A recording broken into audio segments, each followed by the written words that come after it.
juga kurang bagi segi amal ibadah. Ini nak anak dapat anak yang soleh, nak anak yang baik, tapi kita tak berapa dah baik.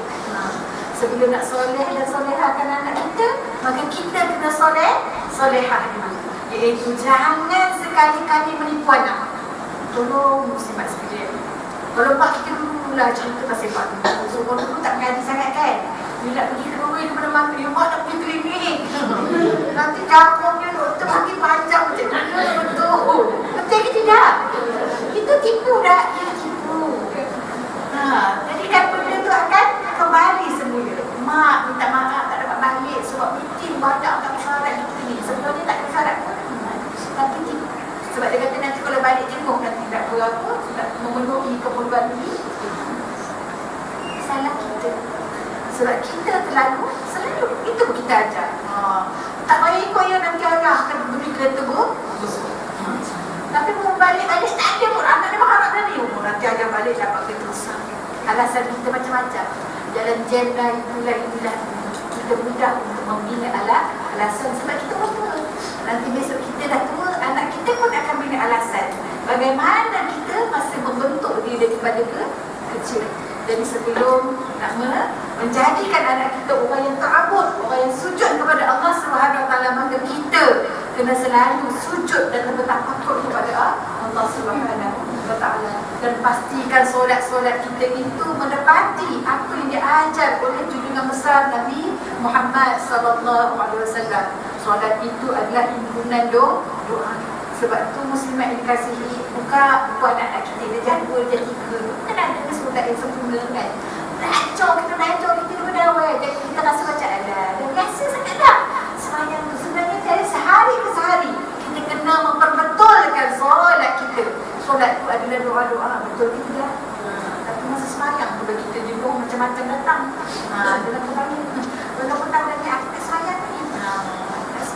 Kerana dia terlalu banyak sangat menggoda ataupun menarik perhatian kita sehingga menjadikan solat kita itu sukar untuk kita dapat solat yang khusyuk. Yang kedua, kelebihan berakikah, iaitu mendekat diri anak itu kepada Allah atas akikah yang dilakukan sebab dengan rasa syukur. Sebab dia kena korban muslimat. Apa dalam Islam, apa yang kita nak dapatkan kelebihan. Sebab itulah pada orang yang berilmu, dia akan tak rasa sayang untuk berinfak.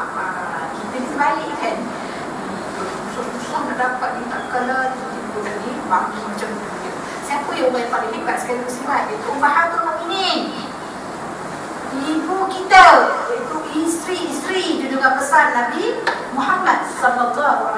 Terbukti kehebatan mereka menginfakkan harta benda, terutama yang paling hebat sekali itu ibunda kita Khadijah Al-Kubra. Masa kewafatannya tu yang ada, sedangkan sebelum itu siapakah dia? Seorang wanita yang hartawan, jeritawan, bangsawan, semua ada pada dia. Wanita hartawan yang ada sekarang ni shopping. Kalau orang Malaysia yang hartawan di Malaysia, yang jeritawan di Malaysia, shoppingnya dekat petala street ke macam kita? Shopping dekat Masjid India ke? Tak pergi pun Ustazah. Kita pun tak pergi buat kat situ. Pergilah dekat Subang dekat-dekat Gila, Subang Perip, Subang Berani, mana-mana lah. Itulah shopping kita ya. Baju kita RM15 sepasang pun tak apa. Orang bukan tanya pun, Ustazah jumpa Ustazah berapa? Walaupun RM30 pun tak tahu kan. Tapi kalau yang bangsawan, yang jeritawan, yang hartawan di Malaysia ni, agaknya shopping ni ada. Sampai kena naik belon Mesir, sampai kena pergi keluar negara. Agak-agaknya punya dalam je ni kan, tak sama macam kita. Baju kita sepasang, untuk 10 pasang boleh beli untuk beli yang di dalam. Kerana apa? Kerana mereka hartawan, kerana mereka mempunyai harta. Tetapi Khadijah radhiyallahu anha walaupun mempunyai kekayaan yang hebat, bila berkahwin saja dengan Muhammad Rasulullah, dia tahu dah agama Rasulullah nak jadi Rasul ni. Sebab kita dah tak tahu ya, memanglah. Tapi ciri-cirinya tu dah ada. Apabila Rasulullah pergi membawa dagangannya. Diceritakan oleh Maisarah kepada Kharijah, sehingga menimbulkan perasaan kata jangan-jangan ini nanti. Ini nanti yang akan dikisahkan di dalam Taurat, di dalam Injil, di dalam kitab-kitab yang terdahulu daripada itu. Sebab Kharijah, sepupu dia siapa? Siapa sepupu dia? Yang apabila Rasulullah pergi turun daripada apa? Muhirah. Pergi berjumpa dengan siapa? Waraqah bin Nawfal. Sepupu Rasulullah. Sepupu siapa? Khadijah. Maknanya sepupu dia seorang peneliti yang cukup mahir dengan kitab-kitab Taurat dan juga kitab Injil. Maka Khadijah kata, maka dia memang dah bercita-cita untuk menjadi pembantu kepada Nabi akhir zaman, Rasul akhir zaman. Jadi kita ni masa akad nikah, jangan ingat nak sebut kahwin je. Kita menjadi pembantu kepada suami-suami kita untuk menghidupkan Islam dalam rumah tangga kita.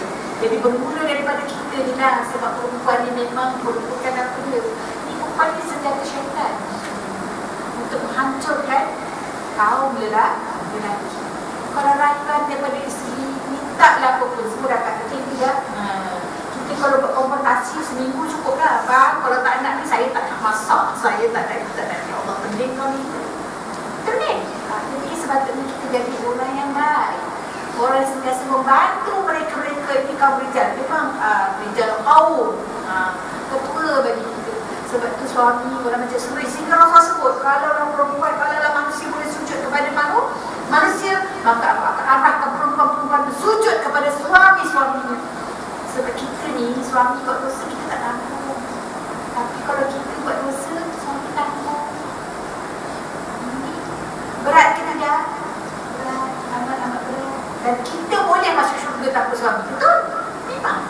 Tetapi orang lelaki sukar untuk masuk ke dalam syurga tanpa isteri, anak dan juga isteri. Walaupun ada, tetapi susah. Okey, maknanya kita bila dah beri dunia oleh Allah SWT nikmat sepuluh orang. Asal punya kita kenapa kita kahwin? Sebab nakkan zuriat. Nakkan zuriat keturunan kan. Tapi sekarang ni cukup menyediakan kita di Malaysia. Walaupun kita mengampung negara yang baik, tapi tengoklah Rawdatul Sakinah tahu dah? Rumah perlindungan yang diucapkan oleh siapa? Dr. Halidah Siraj. Dia kata seronoknya lah kalau pergi ni nak tumpuhkan cawangan bisnes, tak apa. Dapat keuntungan. Tapi pergi ni sebab nak menumbuhkan apa dia? Perempuan tahun 2020 nanti Rawdatul Sakinah sifat. Tapi rasa-rasanya bukan sifat, tetapi semakin bertambah. Kenapa ini berlaku? Sebab terlalu ramai sangat anak-anak yang mengandung di luar daripada konsep perkahwinan. Dia mengandung tanpa suami. Sampai Q nak masuk ni. Pergi dah bersifat. Dia surah Al-Amin ni pergi buat lawatan. Dekat mana? Bukan jauh benar. Dekat Kubu Gajah. Kubu Gajah tu ada satu. Dekat Gajah 10. Jalan Gajah 10. Ni Rawdatul Sakinah. Pergi di situ, tengok muka anak-anak. Dan Allah rasa macam tak tahu nak cakap. Dan memang tengah ada yang cuma nak bersalin. Ada yang ini, tak tahu. Maknanya macam mana perasaan kita. Yang paling muda umur 12 tahun. Kalau kita anak kita 12 tahun kita suap makan lagi, betul? Ya, apa kalau duduk asrama kan? Bila balik rumah tu, ya Allah, tak tahu dah nak tidur ke mak. Ya kan? Bagaimana kemanjaan yang kita beri. Dan sebab itu, masalah takwa ini muslimat yang dikasihi, jangan kita rasa macam percaya sangat dengan suami, percaya sangat dengan adik-beradiknya. Sebab orang-orang yang beginilah yang cukup-cukup orang kata apa dia, yang diganggu oleh syaitan. Sebab tu anak-anak perempuan kita di rumah tolong jangan terlampau bebas sangat berpakaian. Sehingga memanglah ada antara pusat dengan betul kan. Sebab jangan pakai short, jangan pakai yang ketat-ketat. Di rumah pun pakai yang longgar-longgar, pakai yang bersifat. Maknanya orang kata al-haya'u minal iman. Itu sebahagian daripada iman. Jangan kita masih Islam yang okey, jangan anak terlentang baring depan ayah dia, selamba dia tengok TV kesemuanya. Sebab itu benda-benda yang boleh membawa kepada kehancuran. Sebab itu Allah Ta'ala sebut wala taqrabuz zina. Jangan kamu hampiri. Hampir pun tak boleh. Bukannya Allah kata jangan berzina, tetapi jangan kamu hampiri. tutup segala lubang-lubang. Sebab amat-amat malanglah sahabat-sahabat sekalian, ibu-ibu sekalian, 70% daripada mereka yang duduk di rumah-rumah perlindungan itu yang melakukannya bukan orang luar, tapi di kalangan orang yang dikenal. Siapa? Datuk, bapa saudara, ayah, abang, adik, ipar, na'udzubillah. Bukan orang luar, tapi orang yang dipercayai, orang yang berada bersama-sama dengan mereka. Jadi sebab itulah kita ni berharap sangat, ya Allah, na'udzubillah, minta lindung daripada Allah SWT daripada perkara-perkara ini. Jangan kita bersifat keakuan sangat. Doa banyak-banyak, ya Allah, alhamdulillah. Itu sebabnya Ibrahim apabila menghantar Hajar dengan Ismail ke bumi lembah yang tiada kehidupan, kita kadang-kadang waktu tu tanya suami kita, aku sama buat test sikit, bang, kalau saya ni ya Allah Ta'ala suruh hantar tempat yang macam tu, agaknya apa lah yang mana nak doakan? Suami kita mesti kata apa dia? Ya Allah, dia kata janganlah kau apa dia, maknanya jangan kau apa, maknanya datangkan bercanda-bercanda yang tak ada kan, maknanya penuhilah makan minum ni apa semua. Itu pasal dia kata, tapi apa yang didoakan oleh Ibrahim? Ya Allah, Tuhanku, kau jadikanlah zuriat keturunanku ini di kalangan orang-orang yang solat. Tak ada langsung dia sebut pasal buat makan minum, pasal buat keselamatan itu yang ini. Apabila manusia itu ingat dengan Allah Subhanahu Wa Taala, maka Allah Taala akan sentiasa ingat dengan dia. Intan surullah yang surkum wa yusabit aqdamakum. Barang siapa yang tolong bantu agama Allah. Sebab tu kehidupan dunia ni bukan nak selesa. Dalam dunia ni nak selesa ke? Tak ada. Lepas satu urusan, lepas satu menah ujian, lepas satu ke kepula-kepula yang kita kena laksanakan. Memang itu punya Allah Taala nyatakan dalam surah Alam Nashrah, Al-Hijrah, kan? Yang biasanya punya yang Allah Taala sebut dalam surah tu ayat ni. Fa'iza faraq tafansab. Maka lepas satu urusan, kamu akan kembali ke urusan lain. Lepas buat benda-benda kebaikan datang ke dunia ni, benda dunia ke, maka kita hendaklah kembali bersolat, menunaikan solat dengan sempurna. Seelah daya kita untuk menjadikan solat kita tu solat yang khusyuk. Walaupun sebenarnya memang susah, betul kan? Amat susah untuk dapat solat yang sempurna. Kadang-kadang kita istighfar tu lagi khusyuk. Bila dah bagi salam, Assalamualaikum warahmatullahi wabarakatuh, Astaghfirullahaladzim, baru rasa hati tu datang di sini, baru rasa jiwa tu untuk datang ke sini. Betul. Dengan semayang tu melayang tak ke mana-mana, kan? Sebab memang syaitan itu memang menghalang kita daripada mengkhusyuk dalam solat. Kalau kita khusyuk dalam solat, tak ada tadi masalah tu tadi. Tak ada masalah anak dua ni nikah, tak ada masalah yang semakin meningkat menjadi masalah kerajaan kita sekarang. Sebab tu solat anak kita tolong tengok, jangan kita biarkan nak apalah dia dah hancur. Usah-usah dia dah hancur semayang dah dekat sekolah kamu. Sekarang sekolah kamu kan ada, semua mengharapkan ustaz, kan? Kita sebagai ibu mula tengok daripada usalli, baca semua baca kuat-kuat. Baca doa kita, baca rukuk dan sujudnya, tengok satu persatu, satu kegabutan. Ya ke? Janganlah. Maknanya dia nak pesan pada dia supaya bersolat sebagaimana dia solat yang ketika yang di depan kita tu, maka di luar daripada pengetahuan kita, di belakang kita, maka solat yang sebegitu. Sebab kadang-kadang berusaha kadang-kadang mak dia perang. Solat kita, ya Allah, sekejap dulu. Macam mana tu mak Lina ni tak tahu ya. Jadi belajar. Sebab tu saya klinik solat tu kan, yang kita selalu buat untuk anak-anak remaja tu, sepatutnya mak-mak pun kena masuk juga klinik solat tu kan. Kita buat klinik solat lah, buat sebenarnya jadi imam, mak-mak dah berat tanggungjawab kita. Yang ketiga, mengukuhkan tali persaudaraan sesama muslim apabila majlis akikah tersebut dihadiri oleh orang-orang miskin. Orang miskin ni biasa boleh dapat apa dia? Dijamu. Orang yang paling susah. Itu sebabnya, mana yang lebih bagus? Bagi hadiah ke bagi hutang? Mana yang memberi hutang. Memberi hutang ni sebab orang tu memang berkeperluan sangat.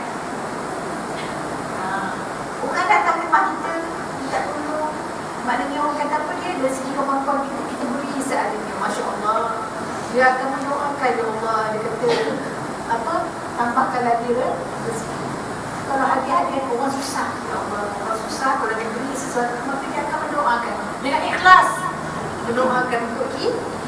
Tanpa ada ke orang bila terima dia kata, ish, tak situ, tak dilaku, tak. Dia lah, maknanya kita tak berterima kasih kepada orang yang memberi, tak ada. Bila kita menerima sesuatu, maka kita akan rasa bahagia dan kita kata, ya Allah, murahkan lagi rezekinya, tambahkan umurnya. Sebab tu penganjuran untuk selalu mengadakan majlis jamuan. Bukan bila dia balik jamuan, bukan mati baru. Ini terbalik juga. Dia dah mati sibuk. Sebab apa 3 hari, 10 hari, 100 hari. Siapa yang mengajuk, kita tahu lah. Masuk ajuk ada. Tak ada. Cuba cakap habis. Nak Ustazah pun nak buat juga. Tak ada, betul tak? Siapa yang buat ni? Orang lain. Sepatutnya kita nak bagi dia memakan benda yang bahagia, benda yang menyeronokkan, bukan kematian.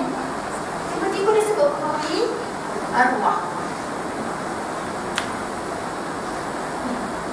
Betul tak? Jadi muslimat, tolong di surah Al-Amin ini, kalau ada kematian, maka kita yang membawa makan untuk keluarga si mati.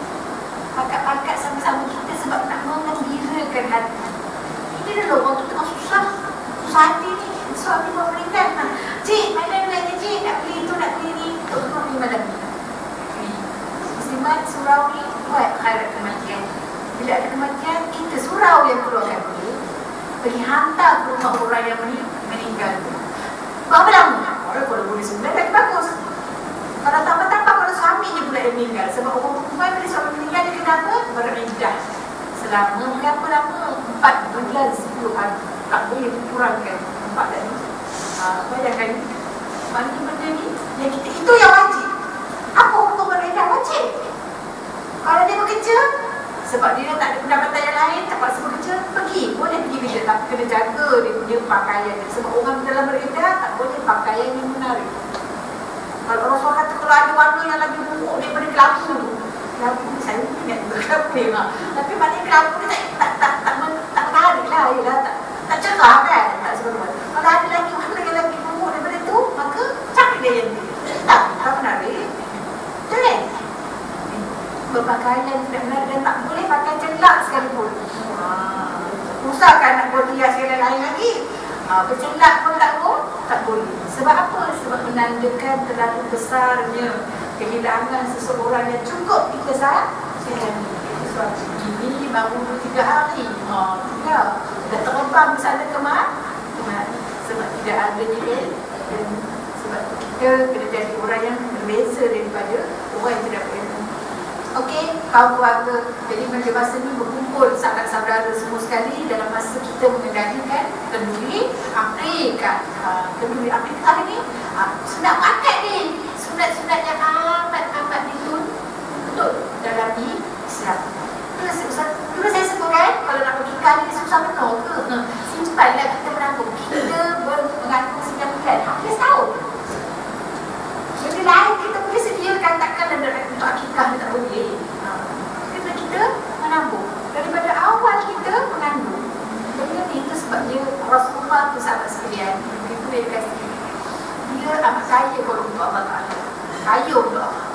Tapi kalau untuk diri dia, keluarga dia seolah-olah ni miskin. Tapi sebenarnya dia tak miskin.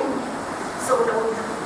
Sebenarnya kalau Rasulullah tu nak hebat daripada dunia banyak, Allah Ta'ala bagi apa saja. Bahkan apabila Allah Ta'ala memutuskan malaikat datang kepada Rasulullah, wahai Muhammad, nak kalau menjadikan bukit-bukit ni semuanya emas. Tak ada benda yang mustahil di sisi Allah Subhanahu Wa Ta'ala. Betul? Inna Allah ala kulli syai'in qadir. Allah Ta'ala berkuasa atas setiap sesuatu. Tetapi Rasulullah nak menjadikan diri itu sebagai contoh untuk kita. Jadi bukan alasan kalau kita rasa macam tak cukup sangat, tak cukup juga. Jadi sekarang ni, macam contohnya nak berkorban, sekarang dia simpan duit. Ini benda-benda haram ni, simpan. Kalau 100, 10 bulan dah 1,000. Korban bukan dia banyak betul. Betul kan? 400 tu sebenarnya okey je. Apa salah? Tapi kita tak ada untuk astro boleh pun.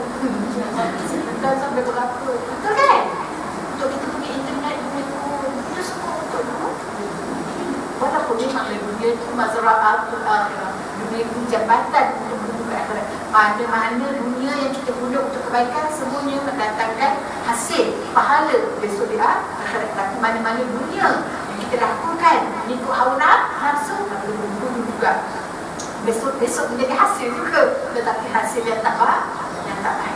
Jadi sebab itu muslimat, tolong kita berazam untuk melakukan ketaatan kepada Allah SWT sedaya upaya kita. Sebagaimana yang disebut wa iza faragta fansab. Sampai satu kebaikan kita buat. Sampai satu kebaikan kita buat, dan dengan bersungguh-sungguh. Jangan kita kata tak ada ni dah datang mudah ni, ada tak apalah nanti balik boleh sehingga boleh bagi ni lah. Tak payah dah. Semaya zuhur, semaya wajib ni lah, tak payah semaya sunat panjang kuliah tu tak payah dah. Sebab dah penat tadi dah kuliah dah tadi. Banyak. Pahala banyak dia datang kuliah. Benar kalau nak kira pahala susah lagi banyak. Sebab lagi jauh. Muslimat boleh pukul 9 pagi, saya pukul 8 dah tentunya kena datang. Kalau saya datang pukul 9, pukul 10 baru sampai. Itu sebab muslimat dikasihi, kita kena bercita-cita untuk menambahkan kebaikan demi kebaikan. Sebab tak tahu mana satu kebaikan yang akan diterima. Seperti tadi amal soleh kan, amal yang diterima. Entah yang kita bagi benda sedikit, itulah yang kita ikhlas. Yang kita bagi banyak, belum tentu ikhlas. Maka kalau tak ikhlas, maka tertolak oleh Allah Subhanahu wa ta'ala. Okey, yang keempat, sebagai terusan tersebut, dapat memberi syafaat kepada ibu dan ayahnya. Sebab ada yang menyatakan, maknanya bila anak itu tidak dihakikatkan, maka tak dapat awalan salihah dan mudah. Anak yang soleh, yang mendoakan untuk ibu dan ayah. Sebab seolah-olah macam kita tak rasa macam tak ambil berat dengan kurniaan daripada Allah Subhanahu wa ta'ala. Sebenarnya kena diambil perhatian. Jadi sebenarnya kita untuk mendapatkan sesuatu yang baik itu tak lain tak bukan kena minta tolong dengan Allah. Jadi sebab itu bila berdoa tu kenalah kita faham. Doa minta doa. Ya Allah, permudahkan aku ya Allah untuk menjadi orang yang taat. Memang bagus doa bahasa Arab tu, berarti dah kebanyakan yang tak faham ni. Kalau untuk imam baca lagu dah mula-mula naik atas. Dia tak faham ni. Kalau faham dia akan menangis, dia akan rasa himbang. Macam kalau kita baca Fatihah lah. Fatihah siapa tak tahu lagi makna Fatihah, semua tahu kan. Masuk surah Fatihah. Tapi bila kita sebut banyak kali, 2 kali kita sebut Bismillahirrahmanirrahim, dengan nama Allah yang Maha Pemurah lagi Maha Penyayang. Lepas tu akan diulang lagi Ar-Rahmanirrahim. Sekiranya sifat Rahman dan Rahim Allah itu dan menjunam dalam jiwa manusia, maka dia akan terima apa sahaja ketentuan Allah SWT, sama ada baik ataupun buruk. Sebab kita kata kenapa orang Islam ni asyik ni timnas, asyik ni tidak pada dunia sekarang kan. Palestin, Syria, Mesir. Kenapa? Allah tak sayang ke? Mana sifat Rahman Rahim Allah? Kata rupa-rupanya sahabat-sahabat ibu dan kasih sekalian, kerana Rahim dan Rahman Allah lah, maka dia memuji kita. Bila manusia diuji, dia apa jadi? Dia akan kembali kepada Allah Subhanahu wa ta'ala. Tengok contoh mudah je lah. Kalau kita berjaya je dapat UPSR, PMR, SPM, dapat CJ, PhD, apa semua tu yang paling tinggi lah, hebat. Tak ada lagi, aku lagi yang hebat daripada PhD, tak ada lagi dah kan. Bukan PhD yang punya kelas dan kira kan, PhD yang belajar sampai dia dah susah kan dia belajar tu kan, penuh suruh duit banyak apa semua kan. Selalunya kalau berjaya orang sebab apa? Pernah tak keluar daripada mulut dia kata ini takdir Allah? Tak ada. Memang kadang-kadang dia ada lagi sebab Alhamdulillah, tapi dia kata dengan hasilku usaha saya dan bantuan daripada orang-orang yang ada di sekeliling saya, daripada suami, daripada anak, daripada isteri kalau dia suaminya kan, ataupun daripada ibu dan ayah. Tak ada pun disebut. Memang dah ditentukan saya ni. Sebenarnya kita ni apa-apa saja berlaku pada kita semua dah ada tertulis di mana? Di Lauh Mahfuz sana. Tu. Tapi kalau dia timpa musibah, gagal contohnya. Kenapa awak gagal? Ini dah memang takdir. Allah Ta'ala dah memang takdir kan saya gagal. Betul ke tidak ni? Kalau berjaya dalam bisnes, la ilaha illallah, usaha rasa usaha, siap malam, bertekos dulu. Tapi kalau gagal, saya ini yang kesempatan dia. Allah Ta'ala takdir kamu macam maknanya Allah Ta'ala kerana kasih dan sayang Allah lah, dia menimpakan musibah, menimpakan kepayahan, mendatangkan penyakit, mendatangkan perkara-perkara yang kita tak suka sebab dia nak kembalikan kita kepada diri, kepada Allah Subhanahu wa Ta'ala. Sebab itulah bila diberi musibah, sebab Allah dah bagi tahu dalam ayat ni, ahasibanna su'ayyutraku ayyaqulu amanna ahum la yuftanun. Jangan dengan mudah manusia tu menyatakan, ni aku dah boleh main, aku dah yakin sangat dengan akhirat, sedangkan dia belum diuji dan dicoba oleh Allah Subhanahu wa Ta'ala. Bila dah dicanai, macam orang tercanai tu kan, kalau lagi banyak dia punya apa, lagi banyak dia apa, dia pun namanya juli, lagi lembut orang tercanai. Kalau sekadar ambil air, curah, betul kacau sikit-sikit, cuma letak atas dapur, apa jadi? Kerai dia berjenggung. Dan sebab bercanai, ni macam tu juga kita nak tahu iman kita hebat tak hebat, maka kita akan diuji oleh Allah. Siapa yang paling hebat diuji oleh Allah? Iaitu para anbiya, para nabi-nabi Allah. Sebab itu mereka ini memang layak dan syurga untuk mereka. Sahabat-sahabat radhiyallahu anhum semuanya disebut oleh Rasulullah, syurga untuk Umar, syurga untuk Abu Bakar, syurga untuk Umar. Masih hidup. Manusia ini masih berjalan lagi di atas muka dunia. Adakah mereka bila dah diyakinkan syurga untuk mereka hidup selamanya? Macam kita. Ya, balik daripada Madinah dan buat buka pintu masuk mak dan rehat tu. Angkat kaki. Lepas dari duduk bersila. Itulah. Siapa semua orang yang kami buatlah. Surau ni kita buat dewan, ada kerusi. Ya betul, tak salah. Dia itu sebabnya kadang-kadang kita ni masjid dengan surau dekat Malaysia ni, dia tak tak mesra warga emas, tak mesra orang yang okey. Masjid hebat-hebat semua dia tinggi-tinggi dia punya tangga dia. Betul. Masjid wilayah, masjid negeri, Allah. Saya pergi masjid negara tu pun nak pergi ke dia punya tandas tu kan. Ya Allah, naik tangga turun pula dia kata. Banyak orang bahasa macam apa? Okey kan. Dapat ni dia memang selalunya pergi mana pun naik kereta kan. Pergi sikit pun kereta. Di sana kita padahlah muka. Tak nanti berjalan kan. Kita sekarang-sekarang pergi macam tu juga agama ni. Tak mesra warga emas dan juga tak mesra okey. Tapi kalau kita sepatutnya surau dan masjid sediakanlah tempat untuk orang-orang yang macam ni kan. Kalau macam dekat apa, kadang-kadang kita ni bila dah terlampau biasa sangat, tak heran dah. Tak rasa pun orang kata penting, perlu benda-benda tersebut. Ni surau buatlah untuk macam orang lelaki sekarang ni ramai sakit kawan betul. So macam padan lah makan benda-benda yang apa, yang banyak sangat nutriennya kan. Tak, perempuan kan sekarang jarang tak pukul lelaki kan. Bila kita kau tu macam mana semayang? Kalau pandang duduk antara dua sujud tu macam nak apa? Macam nak betul. Buatlah kerusi di tengah tepi boleh. Letak kerusi yang ada tempat sujud. Macam mana yang dibuat oleh masjid-masjid di Korea. Korea tu negara apa? Negara kafir. Tapi masjid ni mesra. Okey, dah mesra warga emas. Dia memang di tepi tu dia memang sediakan kerusi dan tempat, maknanya untuk sujud. Maknanya tempat ada yang ini kita duduk dia juga ada kerusi tapi sujud kat awal-awal. Sebab tak ada kan? Tak disediakan. Ya. Betul. Kadang-kadang kita rasa macam benda tu ini, tetapi itu yang menyebabkan mereka ini, orang kata ada ke masjid, ada ke surau sebab disediakan orang kata tempat-tempat yang orang kata mudah untuk beribadah. Ini kalau tak bawa kursi sendiri, kalau tak beli kursi yang apa, kursi yang dua dalam satu kan. Yalah kan, kalau masa dua kan, lantak situ dah, ada satu yang kan, tak ada. Sebab kita kena memastikan kehidupan kita menjurus kepada apa yang diajar oleh juga pesan Nabi Muhammad SAW. Iaitu kita kena akan tahu hal orang sekeliling kita. Sebab itu dah jadi ibu. Kenapa kita dikenal? Sebab ibu ni biasanya amat-amat orang kata apa dia mengambil berat tentang anak-anak.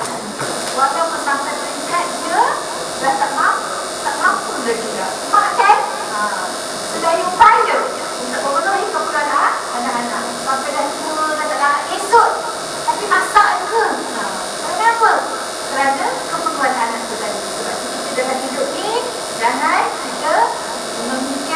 bukan keperluan diri kita saja, tetapi kita memikirkan keperluan orang lain supaya Allah Subhanahu Wa Taala memandang kita. Maksudnya Allah akan memenuhi keperluan Allah. Jadi kita akan habiskan sedikit lagi, boleh ya?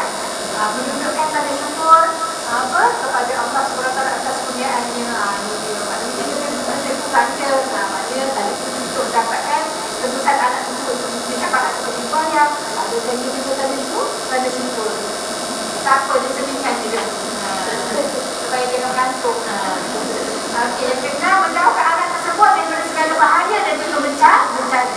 Kita mengharapkan supaya maknanya apabila kita melakukan akikah, mana tahu pada laki-laki anak tu tak apa nak sihat, banyak apa orang kata ujian-ujian yang mendatangkan juga Allah SWT.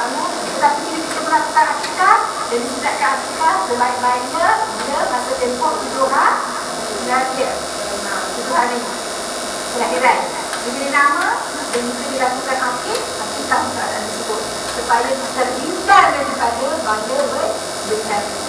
Mungkin penyakit atau apa saja masalah-masalah yang akan timbul sebab kita boleh mengelak sesuatu itu dengan usaha dan juga doa. Ini ada secara doa kan. Jadi kalau kita sadar usaha, salah satu daripada usaha adalah melakukan akikah kepada anak-anak tersebut. Jadi sahabat-sahabat yang kita kata sekalian, sama-sama kita berazam dalam diri kita untuk mentaati Allah Subhanahu Wa Taala dengan bersungguh-sungguh. Sebab Allah Taala dah sebut, wala umiru illa liya'budullaha mukhlishina lahu-d-din. Tidaklah sekiranya kamu mesti, maknanya menjadikan kamu diri kamu ikhlas dalam agama. Kalau saya tutup ikut ya jadi tak apalah, kita dah habis dah. Mudah-mudahan Allah SWT menambahkan lagi kekuatan kita untuk mengamalkan ilmu yang ada, ilmu yang tidak ada. Sebab rugilah sekiranya belajar saja tapi tak amalkan. Sebab itu kita ni umat Islam ni zaman walaupun kita hidup dalam keadaan yang jauh daripada Rasulullah SAW, tapi kita ada yang namanya sirah nabawiyah. Itu sejarah kita belajar sejarah supaya semakin kita belajar, semakin kita mencintai Rasulullah, semakin apabila kita cinta kepada Rasulullah, semakin kita akan mencintai Allah Subhanahu Wa Taala. Itu pun yang memang dituntut dalam diri kita. Iaitu mahabbah cinta kepada Allah Subhanahu Wa Taala lebih daripada segala-galanya, insya-Allah. Dan itu pun ya sampai dekat sini. Yang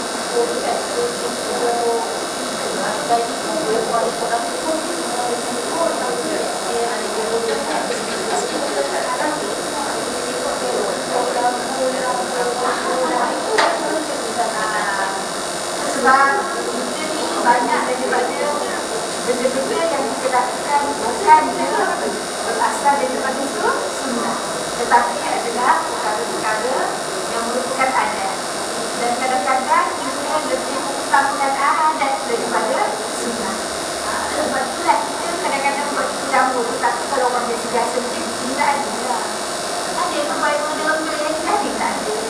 Tapi biasanya orang macam awal ni, orang yang tahu orang yang ada, orang yang mempunyai kedudukan yang istimewa di dalam masyarakat. Betul itu mereka yang orang kaya bukan masalah. Jadi sebenarnya benda-benda itu tidak dituntut dalam Islam. Maknanya buat dan saya heran tu kadang-kadang yang sampai dah tak laku kan kita laku pasal bapa anak tu tak dalam laku. Saya pun tak tahu apa kalau betul benda-benda Rasulullah ni saya pun nak buat juga. Tapi tak ada kan, carilah hadisnya. Kalau masa-masa benda tu jadi wajib orang tak ada dia Allah. Orang tak apa semua tu nak menyiapkan benda-benda, nak menyiapkan air kelapa, nak menyiapkan tak apa je. Tak ada. Apa yang utama apabila kanak-kanak tu lahir, iaitu bila masa lahir tu ditahdir kan. Ditahdir maknanya ditahdir orang-orang yang warah di kalangan kami. Tapi kalau kita dekat sini paling-paling nanggung, paling-paling kita segan ni sudah berimam dah. Ataupun kami dah tahu orang ustaz-ustaz yang hebat duduk kat sini kita ni. Tapi bila anak kita lahir tu baru, sebagaimana amalan sahabat, bila anak mereka lahir, maka mereka akan berkah bawa kepada Rasulullah. Maka Rasul akan mengambil amalan